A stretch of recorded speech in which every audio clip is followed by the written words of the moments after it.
Yun, good morning mga katusik. So may kwento si katusik ngayon.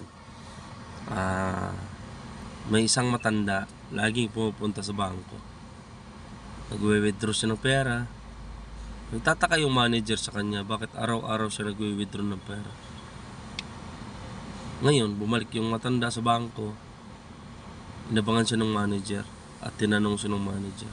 Sabi ng manager, "Lola, bakit po araw-araw kayo nag-withdraw ng pera? Negosyante ho ba kayo?" Sabi ng lola, "Hindi po. Nananalo lang ako sa sugal." "Oh? Paano kayo nananalo ng sugal?" Ano yung replied nung manager ng bangko? "Di po kasi ako maniniwala sa ganun ko, lola. Ngayon po, sabi ng lola, di subukan mo. Magpustahan tayo. Pupusta ako ng 50 mil na kwadrado itlog mo." Sabi ng manager.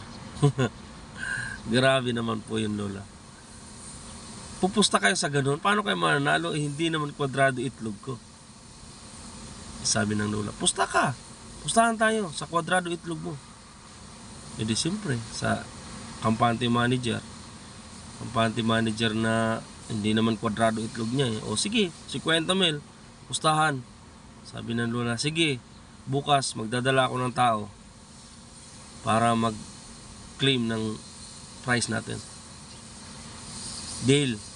Sabi ng matanda. O sige. Tapos, kinabukasan bumalik yung matanda, may daladalang tao. Biglang naghubad ngayon yung manager. Pinakita yung itlog. Pak! Hindi kwadrado.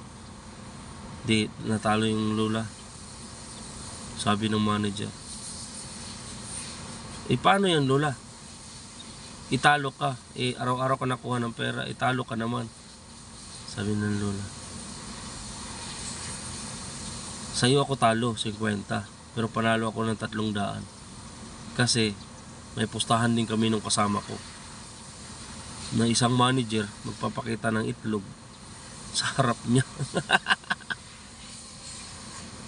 Di ba ang ganda?